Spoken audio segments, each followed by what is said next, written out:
Welcome to Picks with the Professor, the show where a real statistics professor gives you sports betting tips. I'm your host, Professor Sides, and for the latest updates, information, and picks, you can follow me on Twitter at Professor Sides. Today is Wednesday, July 6th, 2022, and this episode covers all of today's Major League Baseball games. In case you're new here, I built a mathematical model for win probability, hitter and pitcher projections, and analyze weather data in order to make one side pick and one total pick on every game that's played Monday through Sunday, though there are no Sunday shows. That doesn't mean that I recommend you do the same, as my goal in this episode is to share key information about today's games, give you a few things to think on, and explain what the model or I like a certain play in order for you to come up with picks that you are comfortable with. I never recommend blind tailing or fading any pick, but rather to hear the justifications and thought processes to make sure you're fully on board with me or against me before investing your hard-earned money. And as I go through my plays, remember that there are no locks in gambling. So what I'll give you are loves, likes, and leans to indicate my confidence level with respect to scaling wagers. And as always, please remember that good and bad variance will occur. So as much as I'd like to say we'll be profitable each and every day, that is an impossible reality for any gambler. Yesterday, about a break-even day. First inning there, that Giants game, 5 spot in the 8th. Not exactly what you expect there, especially against a weaker Diamondbacks offense, but hung on with the Dodgers run line again, so that was at least a nice finish there. And then another big one with the A's, so some late night winners. Just kind of, like I said, overall a mixed bag. A wild inning in Baltimore. Always a lot of fun when those things happen. Maybe a little bit too much stress sometimes, especially for the Orioles. I feel like that bullpen is, has been good all season, and then lately has kind of reverted back to the fear, which was that they wouldn't perform as well as they have all season. Thankfully, they still got it done for us yesterday, despite maybe taking a few months off of our lives there. And before we get to today's slate, some reminders. Please hit that like button if you're on YouTube. Also, if you are yet, please consider subscribing or following. It's free. And the only way, assuming you turn notifications on, to ensure that you don't miss any of the college basketball, MLB, or college football content that this channel provides. Share with a friend if you know others in the game. Hit me up on Twitter or drop a comment if you're on YouTube. I love those and try to respond to as many as I can. And just as always, a reminder, I encourage all my listeners to have multiple sports books in their portfolios, especially ones with those dime lines for MLB games. These at your disposal. You should be able to find an edge on any game. I have a couple that I recommend. The links are in the show's description and on the website, www.pickswiththeprofessor.com/sportsbooks. Just a reminder there, always shop around. If you can, get you a better price. It'll help reduce the losses and increase the winnings. It's always good things. Today we have a nice spread out slate of games. Got a few earlier in the afternoon, a few later in the afternoon, a few in the evening. Should be a nice day. 14 games for us. We're going to start off 1:10 Eastern first pitch, 12:10 Central. Guardians at the Tigers. Shane Bieber will take the mound for the Guardians versus Michael Pineda for the Tigers. It'll be a nice day in Detroit. It'll be mid to upper 70s. No real rain chances. And the wind's mostly blowing across. Maybe a slight boost to the bats with temperatures in the upper 70s, but not much. It's going to play pretty traditional there in Detroit. Not much to say about Bieber. I think I mentioned this the last couple of times. Maybe a rough outing or two early on had us a little concerned. 3.16 ERA. The advanced metrics say he should be slightly better than that, actually. Very good pitcher. Probably not Cy Young top 5 skill level, but a very strong pitcher. Pineda for the Tigers, 3.62 ERA in his 6 outings this year, but the advanced metrics say it should be over or higher than that. So I'm not extremely high on him, as my rating for him deviation is worse than Bieber. So a huge edge in the startings. An edge for the Guardians on offense as well. But with the Guardians being on the road and the way they've played lately, the model's seeing that and has really cooled off on a Cleveland team. There was that stretch where we really loved them, and the edges on the Guardians just have continued to get smaller and smaller as these days have gone on, and they just can't get it done. I still don't know what to make of the Tigers. This is a team that every time I back them, they seem to lose, and every time I fade them to win. They've just been kind of zigging and zagging. Maybe this Tigers team is finished. I mentioned last week, I feel like they're better than this. They're not good by any stretch of the imagination, but they're as bad as that record was. indicating that they are. They've won a little bit here lately. Maybe they'll get something going. I don't really know. Like I said, this team is just all over the map. So, maybe they're going to play at that mediocre level that I think they should be at. Again, if you're a Tigers fan, you probably had hopes of, 85-win season coming into the year, weaker division. And that made sense based off the ending last year. Again, that's not going to happen, but maybe they're at least an 80-win team on average, right? And they won't get there this year because of where they started, but at least maybe they can play at that 500-ish pace the rest of the year. I'm not sure. Like I said, every time I think I figure this team out, they go the other direction. Model says to back the Tigers today. I'm going to do that. It's a pretty big edge with regards to the probability. The model says the number should be about minus 150, gives the Guardians a 60% chance of winning on the road. So I've locked in Tigers plus 169. As much as we've liked the Guardians, a price like minus 185, as good as Bieber is, it's just not – it just doesn't make sense to me. This Guardians offense can really just disappear.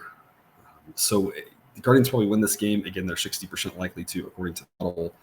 But if they win it 60% of the time, if we get Tigers wins 40% of the time, then that's going to be profitable for us. So it's a B pick for me on the Tigers. I just can't go that third unit fading Bieber. He's pretty good and Pineda's not. But I like the Tigers. I think it's the smart investment. So we'll give that a B grade. And I really love this total under 8. I love the even money aspect of it. A grade for me on this one. I don't trust this Guardians offense to really score. It seems like when they score, they only kind of score in bunches late, and that's on the table, obviously. Again, there's no locks in gambling and anything can happen. And you always want to think through how this play can lose. So maybe if you're a little bit worried about the Guardians scoring late, which is, again, just been the thing that they've done when they've been successful, maybe you split your bet a little bit, full game first 5. I'm a full game kind of player based off of the analysis I've done showing that that's just been more successful with how I'm viewing the games. So I'm going full game under 8. I love that it's even money. This total really should be 7.5, and I probably would still go under that, but I wouldn't like it as much. But the fact that we're getting the push at 8 and the even money is just too good to pass up. I'm like I said, I'm surprised it's not 7.5, or I'm surprised if it's not 8 that we don't have to lay something like minus 120 to go under. The fact that these odds are flipped, in my opinion, just offers tremendous value. So A grade under for me in Detroit to get us started for this Wednesday. 2:10 Eastern, first pitch, Cubs at the Brewers. Should be in the dome there. There might be some rain, so it might close the roof. If it's not and they open it, it should be a nice day. So the temperature shouldn't really affect things very much in Milwaukee. Adrian Sampson for the Cubs versus Corbin Burnes for the Brewers. I don't have much to say about Burnes. The advanced metrics are not as pretty as that 236 ERA, but they are still fantastic. I believe Burnes is maybe I think he's the second best rated starting pitcher that I have that's healthy right now, only behind McClanahan. So, I mean, I love Burnes. I mean, he's great. And I know that. And I mentioned this before, and I just want to reiterate here. You're looking at a number like minus 240 for the Brewers. Just remember, and I'm not saying you shouldn't back the Brewers. I'm not going to, and I'll explain why in a minute. But my word of warning to you if you're backing the Brewers is if you're thinking, oh, Burnes is fantastic, everybody knows that. The sportsbook knows that that's priced in, right? You're only getting an edge when you have a take that the sportsbook doesn't have. And hopefully you're right and they're wrong. Like that's where you get your edges when you say, yeah, they're seeing this, but I'm seeing this. That's why I built the model. And sometimes I'll say a game is priced really well. I think it's spot on. Other times I say, hey, yeah, I just think they're off a little bit because I think they're misassessing this starting pitcher, this offense, this relief core, whatever it may be. Everyone knows Burnes is really good. My model's taking into account just how fantastic he is. So it's really all I would say about him. We know he's great. Adrian Sampson, a real question mark. Terrible in previous seasons. This year in 16 innings, he's been good. 3.38 ERA, and the advanced metrics are actually more encouraging than that. Now, it's only 16 innings, so I'm not, buying stock in him just yet, but it is something to keep an eye on. He projects right around league average. So maybe he's kind of figured out how to become a decent pitcher. And a decent pitcher against this Brewers offense stands a chance. Now, the Brewers, again, are more likely to win than not. Obviously, we know that it's all about the price. if Sampson can hold the Brewers down and keep this a tight game, the Cubs are going to really struggle to score off of Burns. I see this being a low-scoring game, and the Cubs kind of have a puncher's chance. That's kind of how the model sees it. There's obviously a world where the Brewers score 5 runs on Sampson, and they cruise to a nice little 6-1 victory. But I love this under. It's 7.5 and minus 105 odds. I really love it if you can get 8, even if you lay a little bit of juice. The idea that you get that push protection if it gets to 8. I don't think it's going to sniff 8, though. The model spits out a really low number for this total. I think it's a little bit too low, probably, but this total shouldn't be this high. You do have a slightly hitter from the ballpark in Milwaukee, but it's not one of those, we're not a heat wave in Milwaukee where they have to keep the roof open because there's no AC and it's going to be 90 degrees in there and the ball's flying out. It's going to play just slightly friendly to the hitters, but this Brewers offense being just average, Corbin Burns being fantastic, both bullpens being pretty good. I just don't see there being a lot of runs. I love this under, number 7.5. And like I said, I'll take a flyer on the Cubs at plus 215. The model says the number should be 175. So it's a B-grade pick for me on the Cubs. I'm not going to throw a third unit fading Burns. That just seems kind of suicidal. But I think the Cubs may be the smart angle here at a number like plus 215. I think they have a chance. Again, they don't win this more often than not. The model says they win it 36 to 37% of the time. And that seems right. If they play this game a bunch, the Brewers aren't going to win every single one of them. To me, the bottom line is that a price like minus 240 on the Brewers is crazy. I couldn't endorse a run line play on the Brewers either, having to lay odds in a low-scoring game where they're the home team. It just seems kind of crazy to me. Value on the Cubs. To me, it's either Cubs or pass. If you want to pass, I totally understand that and just focus on the under. I think that makes a lot of sense too. But with regards to the side, I think the Cubs have value.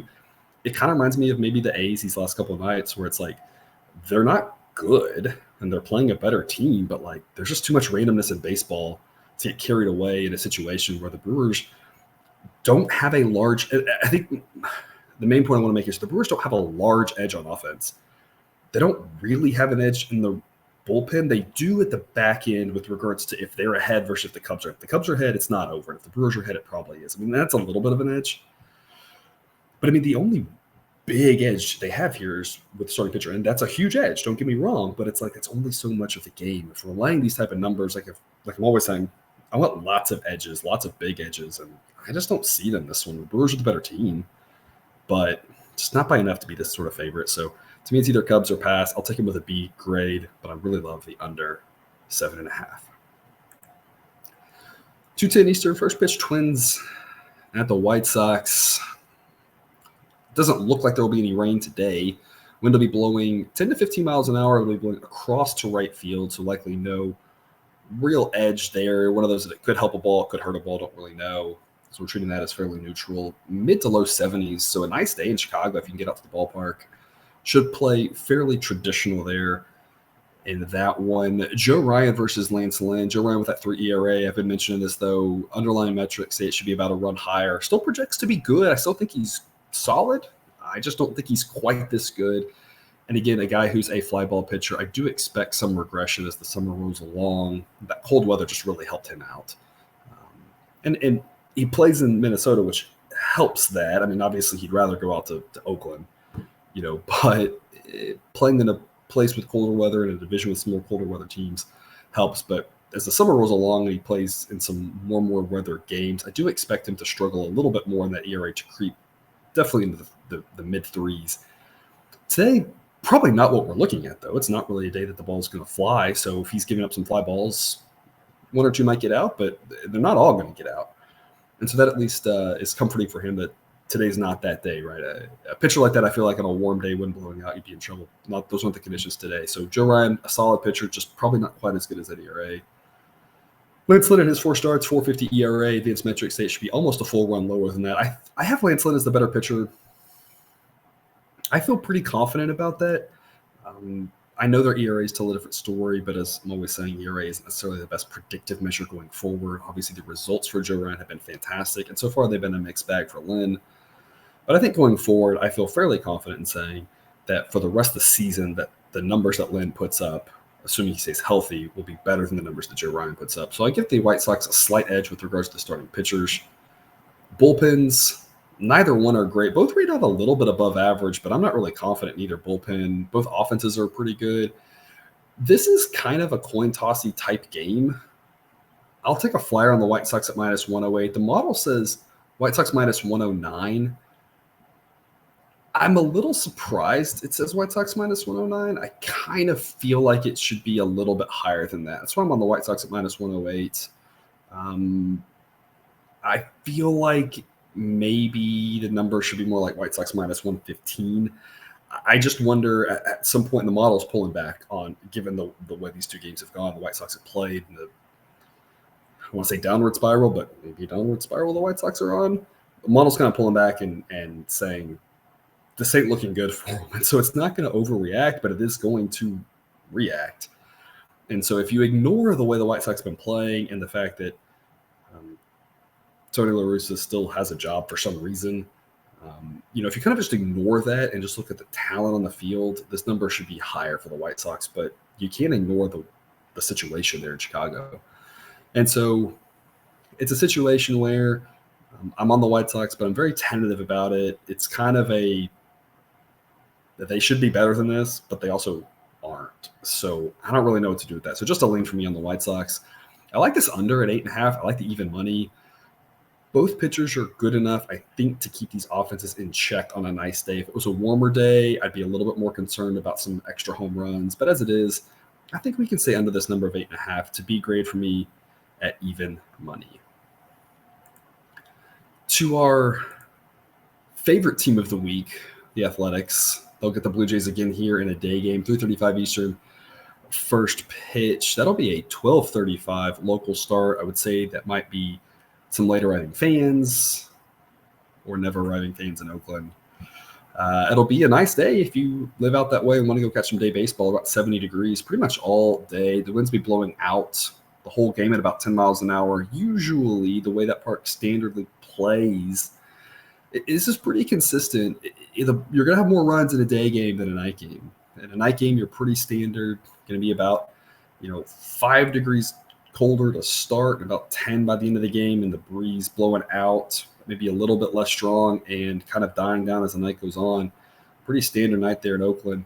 It's a pretty standard day, a little bit warmer, and that wind blowing out throughout the day. Now, again, it's a huge park, so it may not matter a ton, and the wind's not going to be gusting, but you will see more runs there in the day, in a standard day, than you will in a standard night. So something to keep in mind there if you're a totals player.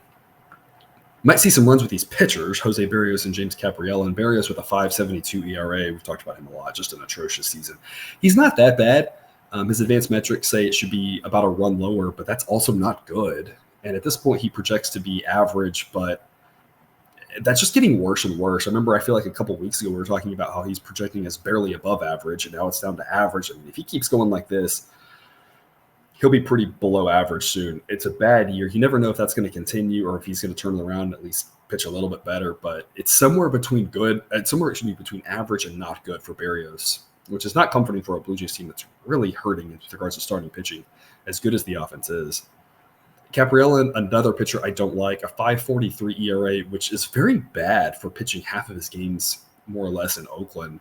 Advanced metrics say that's right where it should be. And a pitcher in Oakland should have a better ERA than the advanced metrics because the ballpark's going to help him out. And so he's been bad. The advanced metrics say he's bad, and he can't even be boosted by the fact that his park is so pitcher friendly. I mean, it's not good for him. The Blue Jays shouldn't have a hard time scoring runs today with a better hitting environment and a really bad pitcher and the offense that they have. That said, I'm on the Athletics again. I still think it's priced too high. It's not nearly as crazy as yesterday. Yesterday was insane value on the Athletics. Today is more moderate value. Model says Blue Jays minus 155. So if you're going to play the Blue Jays at all this series, this is at least the game where it's not as crazy to do it. But a price like minus 180, I still think is too high, even though, again, the Blue Jays are the better team. And I don't like Berrios at all, but I do think he is better than Capriella. It's just a situation where the price is still too high for me. So it's Athletics or pass in my book. I'll give it a B grade at plus 163. There's a little bit of value on the A's to go ahead and get this sweep, but it's not one that I'm as confident as I was last night, or at least as fun as Monday night. Monday night was just huge plus odds. And it was like, hey, there's a lot of value here. Let's take a stab at it and see what happens. And if it hits, we're going to have a huge payday. Today, the odds aren't as exciting. And the difference between where Vegas has priced this and where I've priced this isn't as much. So I'm still on the A's. It's just one I like a little bit less than those last two nights. And with regards to the total, I think it's priced really well at 8.5. I'll take a flyer on the over just because I think the Blue Jays should score. I think the A's will score. I don't think, again, much of Barrios at all. So I'll go over 8.5. The model spits out 8.7. But it's not one that I'm really confident in because as much as the ball's going to fly a little bit better there in the day and there's more runs in the day and these pitchers are good, it's still a really pitcher-friendly ballpark. So it's still hard to go too high with this. I'd be comfortable going over 8. 8.5, though, is, like I said, I think it's priced pretty well. So I'll take a stab at the over, but it's not one I'm really confident in. To the night games, 6:40 Eastern, first pitch, Mets at the Reds. A wild game yesterday in Cincinnati. The Mets had tons of chances to get a run across and couldn't do it in such a hitter-friendly ballpark. Got an under there yesterday that was surprisingly easy. And I mentioned this a few times. We've seen it less in Cincinnati this year, but we've seen it in Coors a few times where sometimes these hitter-friendly ballparks, you see these really low-scoring games, and it's very confusing. And it just, again, illustrates the randomness that baseball has where you just never really know. And I mentioned yesterday I thought both pitchers were pretty good, and so I was like, I think we can stay under, but I was real hesitant because the Reds kind of score some runs in general, especially at that ballpark. The Mets offense is really good, but just a wild one yesterday, a 1-0 game. I don't think anybody really expected that one. Tonight, a good chance of rain throughout the night. So something to keep an eye on. It's over 50% coverage throughout the evening. So especially if you're a DFS player or just regular fantasy, keep an eye on if this one happens or not. If it does, at its scheduled times, we'll start off in the mid-80s, close around 80 degrees. Slight breeze out to start at 5 miles an hour, but I'm going to say there's going to be not really much of a wind effect to consider because depending on exactly where weather hits, the wind might be blowing different directions. It's supposed to be blowing more in by the end of the game, but it's staying under 5 miles an hour. So I'm saying no real wind effect. And if it's delayed, we're going to be more at a traditional Cincinnati night than a warmer one. If we do start on time, it's going to start off a little bit warm. So maybe a tiny bit of a boost to the bats there with regards to temperature, but mainly it's going to play just like a normal hitter-friendly ballpark that we have there in Cincinnati, with the rain being the concern. David Peterson for the Mets, Graham Ashcraft for the Reds. Peterson is a 3.24 ERA. Advanced metrics a tiny bit worse, but not by much. His rating continues to improve in my model. Ashcraft, also a pretty solid rating, a 4.53 ERA, but the advanced metrics say it should be half a run better. Both these guys are solid pitchers. So I'll take another flyer on the under 10, only a lean. I like both these pitchers enough that I think this number should be 9.5. And so I think they're giving us a little bit of value at 10, but knowing how the ball can really fly out of that ballpark, it's only a lean. It's hard to be too confident there because the pitchers, while I think they're both solid, there's just enough question marks with both of these guys to make me feel really good about it. And with regards to the side, the model says Mets minus 173, so I'll play the Mets at minus 163 with a B grade. I think there's a little bit of value on the Mets. They're the better team. They have the much better bullpen. They have the better offense. If the starting pitcher is a wash, I think the Mets should be favored, but I wouldn't go up to a number like 200. But at 163, I think there's a little bit of value, and I'll back the Mets here tonight in Cincinnati. 6:40 Eastern, first pitch, Angels at the Marlins. Shohei Ohtani versus Trevor Rogers. Not much to say about Ohtani. A top 5, top 10 pitcher, 2.68 ERA. Advanced metrics actually a little bit better than that. Just been fantastic this season. Been hit around a couple of times, once in New York.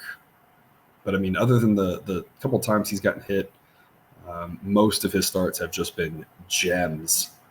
Trevor Rogers, on the other hand, again, I've talked a lot about him not having a great season, a 5.56 ERA. He did look a little bit better last start. I'm going to say, I believe it was the last start, and I believe it was against the Nationals. Hey, maybe that's kind of the effect of the Nationals aren't very good. Offensively, I'm not sure the Angels are either. We've talked about how top-heavy the Angels offense is. I've kind of all year, as good as that Angels offense started out, I was very skeptical of them. and rightly so, that they just couldn't continue that torrid pace because it was really just all relying on a couple of hitters. I think Trevor Rogers has a chance at least to have another decent outing. It's kind of like we always say here, you just got to worry about those top three guys. And then once you get past them, you got a chance to at least get some quicker and easier outs. Obviously, he won't repeat the performance our boy Sandy did yesterday. Obviously, it's just so much fun to watch. It's just a fantastic pitcher. I don't expect that tonight from Trevor Rogers, but I think he can keep the Marlins in this game. I like the under. I like under 7 here. It's even money. It's a B grade pick. I can't quite get to an A grade. There's definitely a chance of a push here. I just can't quite get to an A grade just because I am a little bit nervous with Rogers. He's just average at best. And so that's making me hold off just a little bit here on getting to an A grade with this under. But I think under is the right play. Umpire yesterday really helped out both pitchers and kept that a little bit lower scoring. I think with a more true umpire, you probably would have seen more like 5 runs than 3. But yesterday was such an easy under. And the quality of these pitchers today isn't drastically different than yesterday. I mean, Ohtani and Sandy are probably pretty similar. Both are awesome pitchers. Syndergaard may be a little bit better than Rogers, but not by much. So, I mean, we're similar with regards to the quality of pitching. I still think under's the way to go, but I was really hoping to get under 7.5. I like the even money at least, but not an A grade. Not quite confident enough there with Rogers just being a little bit of a question mark. But I think there's a ton of value on the Marlins at plus 160. I'm giving it an A grade just based off the value. It's not a game that I necessarily think the Marlins win. I just think it's really close to a toss-up here. I give the Angels a slight edge, but being on the road with as mediocre as their offense is and as bad as their bullpen is, the Marlins have an edge in the bullpen. And while the Marlins offense isn't good, I expect a low-scoring game where anything can happen. The key to this game is going to be the Marlins getting Ohtani out of this game and not letting him go 8 innings. If they can get to that Angels bullpen after 6, they don't have to score off of Ohtani. They just need to have long at-bats, foul pitches off, take balls, drive his pitch count up, get him out after 6, don't let him throw 8. And then at that point, when he gets to the bullpens, I think the Marlins got a chance. So I think they can hang in this game. All about the value for me on this pick. The model says Angels minus 112. Even if that's a little bit low, maybe it should be Angels minus 120. There's just a ton of value in the Marlins here at plus 160. Complete disrespect here. The model knows about the Marlins offense and how weak it is now with a couple of their hitters out. It's just that the edge that the Angels have at starting pitcher is completely offset by being on the road and the bullpen.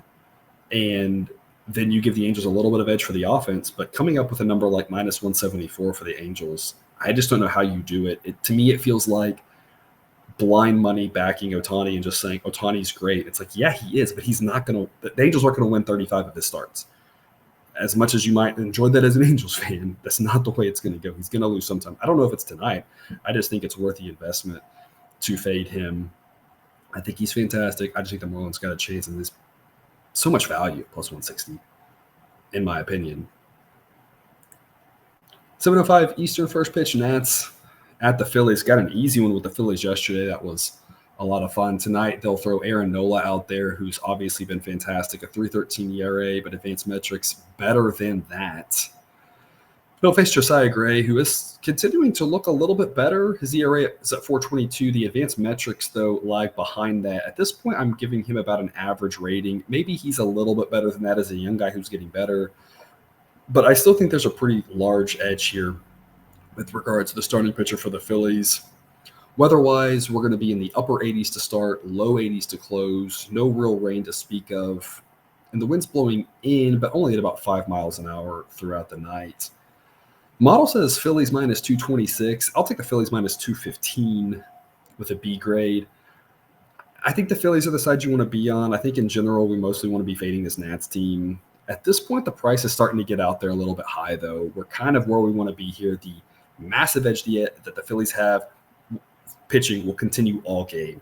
The Phillies bullpen is obviously much worse than Aaron Nola, but the Nationals bullpen is much worse than Josiah Gray. So the Phillies will have a large edge every inning pitcher-wise. They're going to have an edge on offense, and they're at home. That's kind of the recipe for it's okay to lay a number that starts with 2. It's just I want to keep that number low. Minus 226 seems about right. Once this gets to minus 220, I think you've lost the last little bit of value. I'd still probably play the Phillies, but it's just a lean at that point. It's just we're losing value as it gets higher and higher. I'd love this if the number started with a 1. If you get like a 199 or even a 200, that's an A grade. It's just not enough value for me to give it that grade here at this point. So on the Phillies, B grade. Value solid, but not great. And I'll take the under 8 at minus 117. I think Gray's decent enough to hold down a below average Phillies offense. I don't see the Nats scoring much off of Nola. The reason this isn't an A grade, I've talked about this with Nola a lot. He's fantastic. He'll start rolling. And I just had too many games watching Aaron Nola. I own the guy in fantasy. I've had too many games watching him where he's been 6 shutout innings, and in the 7th inning, he's like, oh, this is over. I'm just going to try to go get out. Bloop single, base hit, home run. All of a sudden, he's giving up 3 runs. You're like, how did that happen? He was cruising. And that can really derail an under bet. I think the Phillies will score off the Nats. I don't think they're going to get to this number by themselves. And I don't think the Nats score much. But there is just a little bit of a concern that if the Phillies get out ahead and Nola just tries to eat up innings, he might give up a couple of runs that he otherwise shouldn't. And that would get us to 8 or 9. So I don't love the under. It's just not quite the right setup, in my opinion, for an A grade. But I think it's the right side. This feels like a 5-1 Phillies win. So I will be on that under, but only a B grade. Just as I'm thinking about how this game plays out, to me, there's just too many ways that we lose. And when I go with the A grade, I want to think, there's like 1 way, 2 ways we can lose that I can reasonably think of. I got to think about 3 or 4 for this one. So I like the under. I think it wins more than it loses. Just not a situation that I want to invest that third unit in. 7:05 Eastern, first pitch Rangers at the Orioles. Mentioned this one at the top. A wild one yesterday. A game that was just absolutely drunk, especially at the end. That 9th inning was crazy. Even the 10th inning was crazy. They'll try it again tonight. A lot of rain in the area in Baltimore. Something to keep an eye on. Over 50% coverage for the entire night. The winds will be in at the start of the night, across by the end, but also only around 5 miles an hour. So I'll largely ignore the wind. Don't really know what it's going to do. And based off the fact that there might be a delay somewhere, it's hard to say exactly where the wind will be blowing. Thankfully, being at 5 miles an hour or under, it'll be a situation where there's not much effect there. Temperature-wise, if it starts on time, mid-80s, by the end of the night, it'll still be warm in Baltimore. Welcome to July. It'll be 80 degrees. If it gets delayed, it'll still be in the upper 70s. As this one closes later into the night. So still a slightly warm night there in Baltimore, a little bit of a boost to the bats there, which is why you see a total of 10. But I think that total of 10 is just a little too high. It's one where I think the total should be 9.5. Neither one of these pitchers is good, but I think there's a decent chance that one of these pitchers gets hit around and we get to the bullpens quickly, which will be a good thing. Usually you'd think that's not a good thing, but here I think it's a really good thing. The worst pitchers that'll be pitching in this game, in my opinion, are the starters. And they're out there because they're guys who can give them length. But I think both these teams would be better off if they just said, you're going through the lineup one time, or if they used an opener, or if they just scratched it completely, sent these guys down and brought up another arm and just said, we're going straight bullpen game. So my hope is we get rid of these starting pitchers in a hurry, because I think the bullpens are better. I don't see a repeat of last night being 10-9. I think obviously anything's possible, but for the most part, these teams are more under teams than over teams, especially the Orioles. I think 10 is just a little bit too high.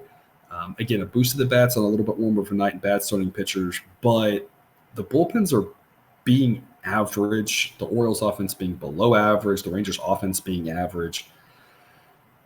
I just think 10 is too much. I'm going under 10 with a B grade. Like I said, I think the total should be 9.5. And with regards to the side, I think it's priced pretty well. It's a coin tossy type game. I give a slight edge to the Rangers, and the way it's priced right now, Vegas is giving a slight edge to the Rangers. I think it's priced pretty spot on. I'll take the Orioles with a home team with better odds, but in general, I don't really think there's a lot of value either way in this one. If it jumps into plus odds territory, now you're starting to get a little bit more excited about the Orioles and the value that they provide. And again, what's kind of a coin tossy type game. The big thing in my mind on this one is we're entering the point of the season where teams are starting to really decide, hey, we can make a push for the playoffs, or they're thinking about where they're going to go golfing in October. We're not probably there yet, But you do have to wonder with this Rangers team. I don't know the mindset that they're having. I know the mindset of their fans, and their fan base is looking at this saying, we're hanging in there. We play a bunch of teams that are below 500. And if we can win some of these games, then all of a sudden we can make a playoff push. Well, losing 2 to Baltimore, who's with them in the wild card race, but also in 5th place in the AL East, not a good thing. So in general, I don't buy much into this. Professional athletes tend to go out there and they want to play hard every day. So I want to make sure that's clear. That's my statement. But it is something to think about, whether it's the front office, whether it's players. At some point, we're starting to get to the point where teams really diverge with regards to they were looking good, but now they're not, whether it's players, whether it's veterans just kind of coasting, whether it's a front office saying, hey, we got to start giving a young guy a chance, whether it's trading someone away. This is the type of stuff that we're going to be on the lookout as we head to the All-Star break and as we finish the month of July heading towards into August. It's something just to keep an eye on. So I'm not factoring that in today. It's just something that I'm watching, especially with both these teams. The Orioles, I don't think will try to make a playoff push, but there should be some really nice morale in that locker room if they think they got a chance to hang around 500. The Rangers, really 2 good chances, and they'll have more the rest of this month. But if they don't start picking it up, they really are going to be out of it. They probably should be out of it. But any hope they have is starting to go. So just something I'm keeping an eye on with both of these teams. As it is, like I said, I'll take the Orioles. I'd really like plus odds, though. So because it's not plus odds, only a lean tonight in that one. 7:05 Eastern, first pitch. Yankees at the Pirates. Got the Pirates yesterday. That was a lot of fun with those big plus odds. And I'm back on the Pirates again tonight at plus 203. Same B grade as I gave yesterday. We've talked about this a lot with the Yankees. Their prices are just out of hand. They're a fantastic team. But they're going to lose some games. They're not going to win every single one of them. And as I mentioned before, I stand by this. If you're betting these crazy minus odds on the Yankees every single night for the rest of the season, you're probably going to lose money because the prices there are just massively overcompensating. I think there's value on the Pirates again tonight. It's not a situation where I want to be too invested because the Yankees are the better team, but on the road, they have an edge with the starting pitcher, but I don't think it's a huge one.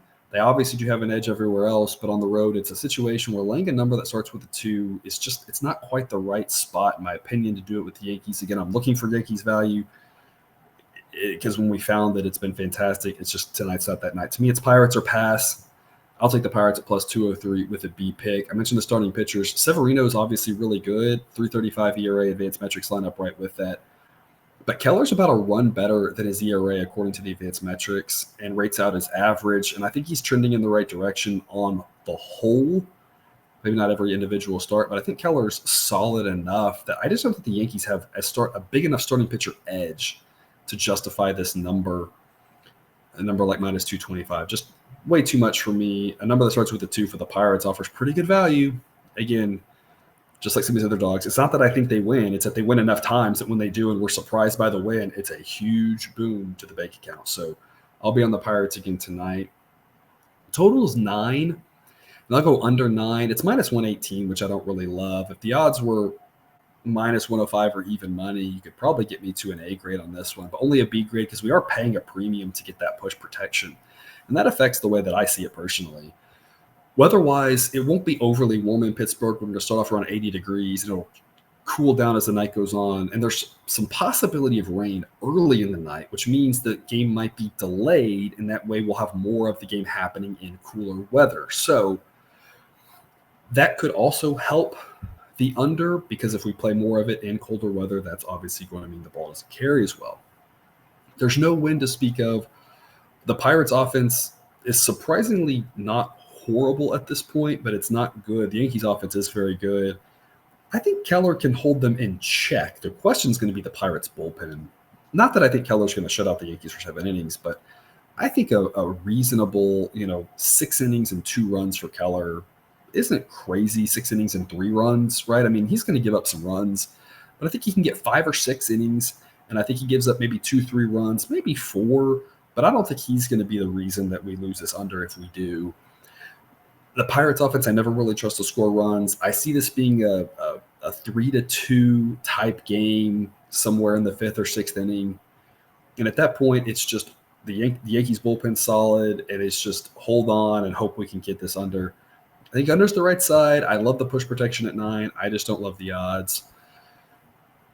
And it kind of plays out like yesterday. If the Pirates have any chance, and I think they do, it's going to have to be in a lower scoring game. I don't think they want to get into a slugfest with this Yankees offense. So I think there's value on the Pirates and value on the under on this one tonight. Both those get a B grade from me. 7:10 Eastern, first pitch, Rays at the Red Sox.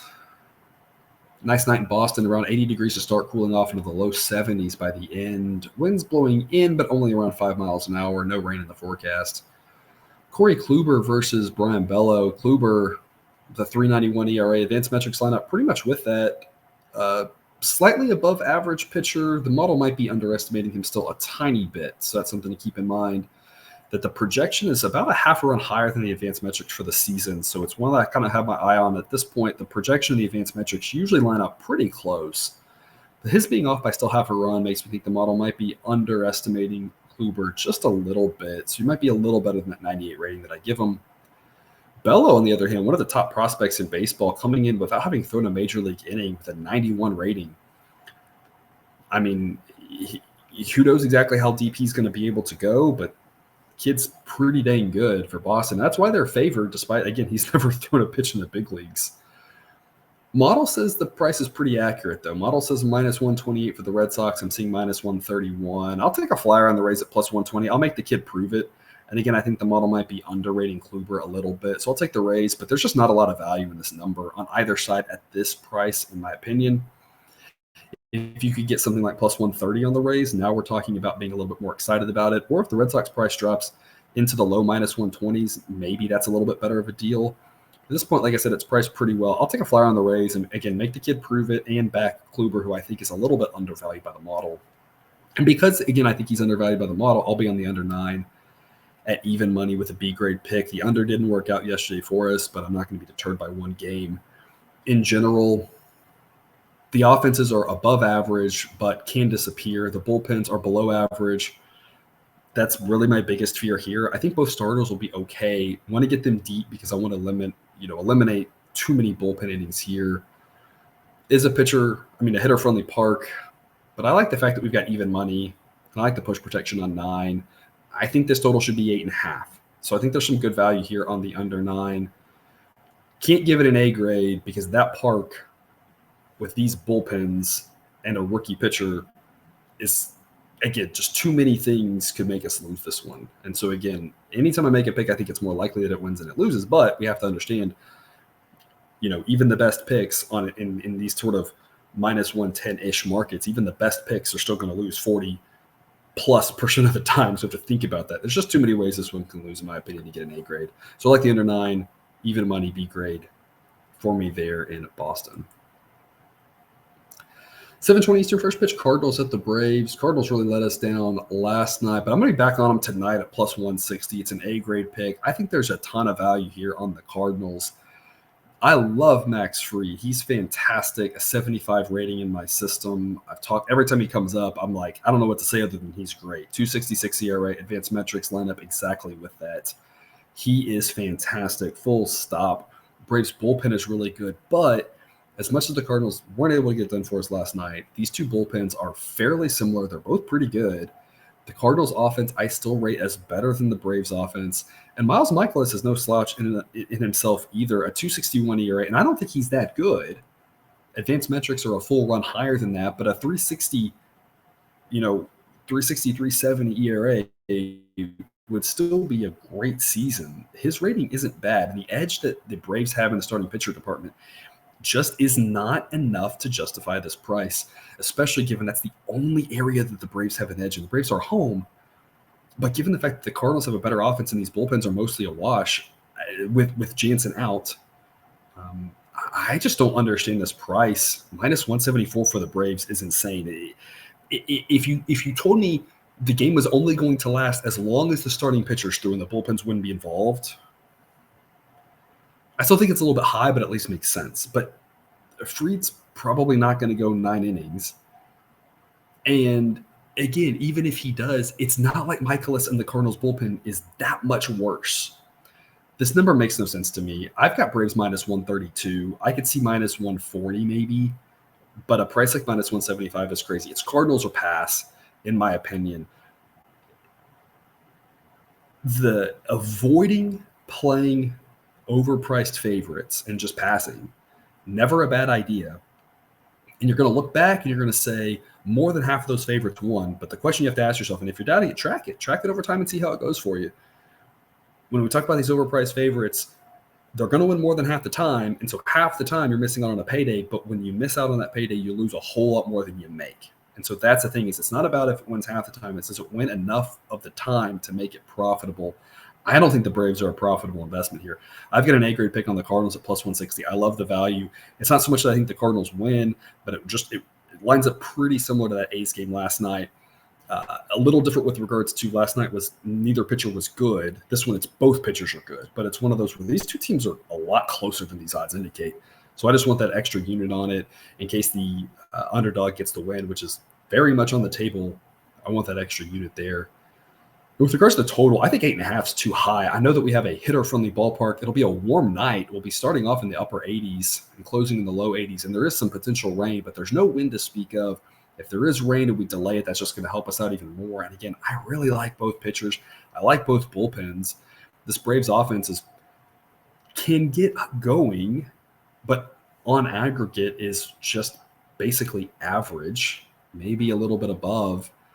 But Michaelis is better than this Braves offense, and Fried is better than this Cardinals offense, and both bullpens are good. I think that's a recipe for a lower total. 8.5 is way too high. I think 8 probably makes a little more sense, and so I'm going B grade under 8.5. I think there's some value on it. If I could get 9, that's an A grade. Can't give it an A grade at 8.5, just knowing that it's such a hitter-friendly park and that anything can happen, especially with it starting off warmer. So not an A grade on the under, but I do like it. I think it's the right side. I just think a 2-unit investment is where we want to be on it. 8:10 Eastern, first pitch Royals at the Astros. This Astros offense, I mean, I think they scored 3 runs in the middle of the night, basically. I don't understand. It's just incredibly good. Talk about these 3 teams at the top, Astros, Dodgers, and Yankees, are just fantastic. Again, for some reason, the books are not pricing the Astros correctly, so we're going to be on the Astros again tonight. I will say, though, the price is a lot closer today. It's almost like there was a little bit of a shift after these last 2 games, seeing the Astros offense, and they're starting to get up there, and I can't see – I have to assume it's going to happen eventually. I think it's starting today. It might happen over the weekend, might be next week. But the Astros keep playing like this. At some point, the prices are going to catch up, and we're going to be staring at, and now it's hard to say what to do. And then eventually we're going to be in the Yankees territory where it's like, I guess we got to keep fading them because these prices are just too crazy. We're not there yet, so let's take advantage of it. I'm on the Astros again. Only a B grade, though. Not as much value as we had the last 2 nights. Brad Keller's a pretty solid pitcher. I have him at a 97, so I mean, average pitcher. Now, I think the Astros offense takes advantage of an average pitcher, and that Royals bullpen, again, is not good. So I think the Astros score some runs, but Keller's decent enough that a price at minus 265 is already getting pretty steep. Model says 295. As much as the Astros are a juggernaut, you do line up everything you need to lay a number like 2. A better starting pitcher with Javier, a much better bullpen, a much better offense, and at home. So you kind of have a check mark in all 4 of them. So that's why I'm okay laying this price. But at 265, it's not one that I love. If in the low 2s, now we're talking about an A-grade pick. But Keller, like I said, is just decent enough for me not to give this an A grade. We're already risking a lot here, giving this a B grade. I think there's value on the Astros, but I think that value is diminishing. As I'm always mentioned, you can look run line. At this point, the only team I'm really looking at run lines on, maybe the Yankees in the right situation, or the Dodgers, because the numbers are getting out there so crazy. If the numbers keep trending like this with the Astros, we might be adding them to that list. But right now, I still think I'd rather play money line, especially with them at home. And I'll take a flyer on the under. You can't be that confident with an under with this Astros offense. At some point, it feels like you just got to go over blindly with this Astros team. And if you're there and you're thinking that, great. I don't blame you one bit. I still think that under's the smart play here. I still think that despite the fact that the Royals scored a lot the first 2 games here, I still think that their offense isn't good, and I think Javier shuts them down. Javier's been shutting all the good teams down. I think he shuts the Royals down. And then I think the Astros got to get like 9 themselves. Of course, that's possible. So I think under's the smart play. But I mean, it's not one that I'm really that confident. Like I said, this Astros offense can score just crazy amounts, and the Royals have been scoring. So, like I said, not one I'm overly confident. A total market that I want no part of. I'd rather just be on the Astros and just ride out the last little bit we can get before the prices start getting absolutely insane and they realize just how good this team is. 9:40 Eastern first pitch, Giants, the Diamondbacks. Alex Cobb versus Merrill Kelly. Two pitchers I really like. Cobb has a 4.60 ERA, but the advanced metrics say it should be around 3. I really like Cobb a lot. I think he's very good, just had some bad luck. Kelly is a guy I've talked about all season I've liked. 3.46 ERA, advanced metrics a tiny bit higher than that. Both of these pitchers are good. I don't really trust either offense. The Giants' offense can score, but then you have games like last night where they don't. So I think Merrill Kelly is going to be the right guy to shut them down. I never trust the Diamondbacks to score. They did explode with that 5-run 8th last night. The Giants' bullpen isn't great, but in general, I think 8.5 is too high. The Diamondbacks have been mostly an under team. I think this number should be more like 7.5. If it's 8, I feel like it should be juiced pretty heavily. I'd still go under 8, knowing we have the push protection. It's an A-grade pick for me at 8.5. I think that 8 runs, 7-8 runs is a very likely outcome. I think 6 is probably about as likely as 9. I think there's way too many situations where this game goes under. The way this game goes over is either one team just really scores a ton, and it's hard to see that happening. The Giants' offense is the team that can, but against Kelly, obviously, Kelly can get injured. Obviously, we hope that doesn't happen. So you have something like that, but I don't see the Giants just getting to 9 by themselves or 8 by themselves with Kelly pitching. I don't see the Diamondbacks ever doing something like that unless they're playing in Coors or something, especially against a pitcher like Cobb. If both bullpens get involved too much, that's a problem, but both starters are pretty good. So, I don't think either team really gets most of the way themselves. So the other way this goes over is a 5-4 game, but that would require both teams to score a few runs. And I just think it's more likely that one of these teams doesn't score very many. The other one scores the 4 or 5. I think this is a 5-2 type game. I don't really know who wins, though. So I'm going to go A-grade on the under and say I think it's 5-2 somebody. And I don't have to really care. I'll take a flyer on the Giants at -125. The model says Giants -118. The model thinks this game is priced perfectly. The Giants should be a slight road favorite, but not by that much. You can't disrespect Merrill Kelly that much. He's a very good pitcher. So I'll lean to the Giants, but I think it's priced really well. So unless this line moves, if the line does move this morning, early afternoon, again, before lineups are announced, because then lineups might affect things based off of people we expected to play or not. But if there's some movement, maybe it'll create some value for you just going the other direction. But as it is, I think it's priced pretty well. So I'll take a lean on the Giants, but main play here is the under 8.5. Just too many ways this game has 7 or 8 runs, and harder to see having 9 or 10. And then to close us out, 10:10 Eastern, first pitch, Rockies at the Dodgers. Dodgers keep getting it done for us here on the run line. I'm going to be on the same play again tonight, but my goodness, would you look at those odds, -170. We were able to go A-grade on these run lines before because the odds weren't necessarily great, but they weren't this awful. -170 is just, I'm almost at a loss for words. Like, I'm on it. The Dodgers are the much better team, but I definitely drop a confidence in the grade just because we're risking a lot here. The Dodgers only have to win. They have to win by more than one. I know that's what the Dodgers do, but that's not something that I think is sustainable at this clip. Of the games that they win, they're winning like 90% of them or something crazy like that. Almost 90% of them, I think, by 2 runs or more. And that's not a ratio that I think is going to continue to hold. That's going to drop some, if nothing else, because they're going to randomly be in a game that they should lose, come back and win by 1, right? Like, they're going to win some games by 1 more than they've been doing. So it's not so much like, if they're going to win, they're going to win by 2. It's just, I think they're more likely to win by 2 or more. That's the type of team they are. They have such a great offense. They're just so much better than this Rockies team. So to me, it's Dodgers or pass. And y'all know I don't love laying big numbers with favorites. Like I said, we're hanging on with the Astros for now, but I think those days are going away. I was surprised the number was as high as it was.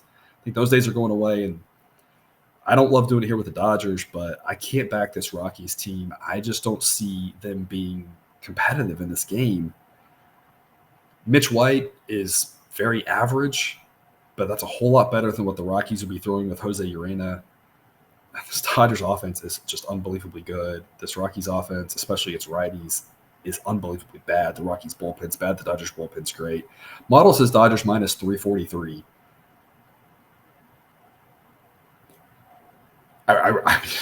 When the model spits on a number like that, it's just kind of breathtaking. It's such a high number. So I'd be on Dodgers minus 315 if you're a parlay type of player, throw it in a parlay. Again, it's not that I love doing parlays, but if that's what you're going to do, again, I think you're at least adding the appropriate amount of payoff to the risk that you're adding. Because you're adding a little bit of risk, but you're not adding that much, in my opinion. The Dodgers win this about 3 out of 4 times. I'll go on the run line, though, but with those odds, we're just losing value, and we're losing it quickly. So only a B grade for me there, mainly because I just don't really love laying a number like minus 315, but the model says there's value, so do with that what you will. But with regards to total, I'll go over 9. It's minus 123, and it's a B grade. I love the push protection. I think we can get to 9. We are paying a premium for it. If you had better odds, this would be an A grade over. If you were at minus 105, say, it'd be an A grade, but we are paying that premium, and so that's reflected in the grade of this pick. Only a B grade. Obviously, we'll see where this number goes. It's obviously teetering on getting up to 9.5, and the same thing. I'd go over 9.5, but now we're probably talking about a B minus pick. If it gets there, there should be runs. Mitch White isn't good enough to really shut the Rockies out. They'll score a couple of runs. The question is how many the Dodgers score, and the Dodgers might score 9 by themselves against Urena and this Rockies bullpen. The Rockies bullpen doesn't have any depth, so the Rockies' only hope of keeping the Dodgers from scoring 7 or 8 runs is Urena goes out there and has a fantastic start against the best offense, one of the best offenses in baseball, and goes 7 innings. Otherwise, if Urena's out after 3, which is probably the most likely scenario, there are going to be way too many Rockies pitchers pitching that one of them is going to give up a 4 spot somewhere. And if Urena's out early, that means he's probably already given up 4. Dodgers end up with 8 runs by the 6th inning probably. So I think over's the right play, but just the fact that we're paying that premium keeps it at a B grade for me. Otherwise, it'll be a normal night. So no real difference there in how we're treating Dodger Stadium. It'll be 70 degrees to start, mid-60s to close, breeze blowing out to start, dying down as the night goes on. So just a normal night in Dodger Stadium. So no effect there. Really just about the fact that the Rockies, finding 9 good innings for Rockies pitchers, or 8, realistically, I just don't see happening. So I'm on the over. I just hate paying that premium. So only a B grade. I'm on the Dodgers run line again, but again, we are really losing value with these odds. So only a B grade for me there. So I'll recap the A picks here. We've got the Guardians and Tigers under 8 at even money. The Cubs and Brewers under 7.5 at minus 105. The Marlins at plus 160 is home dogs against the Angels. The Cardinals at plus 160 is road dogs against the Braves. And the Giants at Diamondbacks under 8.5 at minus 115. Fewer A plays today. Within the slate, there were just a lot of things that I think are priced a little bit better. So a lot of things I like, just harder to find things I love today. So it is what it is. We'll have days where I love a whole lot more than this. Those are my 5 best plays, in my opinion. And that's all I have for you today. Thanks for tuning in to another episode of Picks with the Professor. A reminder to check out the Google Sheet for model picks, projections, and results. You can find that link and more at the website, www.pickswiththeprofessor.com. If you haven't done so yet, please click that subscribe button to ensure all the sports betting content we provide on this channel is dropped right into your feed. And I'll see you tomorrow. Until then, remember, you can eat your betting money, but please don't bet your eating money.